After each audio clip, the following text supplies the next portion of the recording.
path of humility. If people look at their lives, you know, it's a very interesting thing to do. I like the idea of the room, because you can do that at the drop of a hat. You know, you go back to where you live and sit down and think, okay, I'm going to make this place better for half an hour. What should I do? You have to ask, and things will just pop up like mad. And it's partly because your mind is a very strange thing. As soon as you give it a name, a genuine aim, it'll reconfigure the world in keeping with that aim. That's actually how you see to begin with.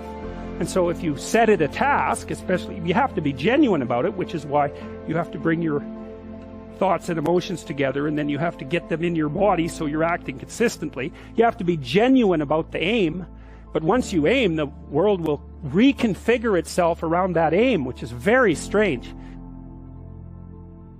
Be careful what you aim at, right? What you aim at determines the way the world manifests itself to you.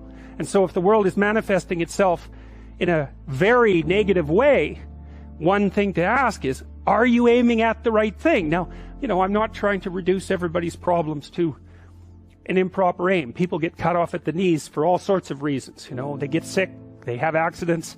There's a random element to being, that's for sure.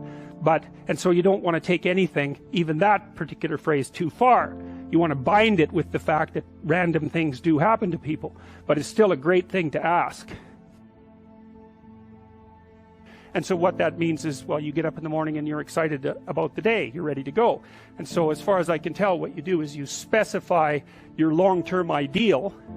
Maybe you also specify a place you want to stay the hell away from, so that you're terrified to fail as well as excited about succeeding, because that's also useful. You specify your goal.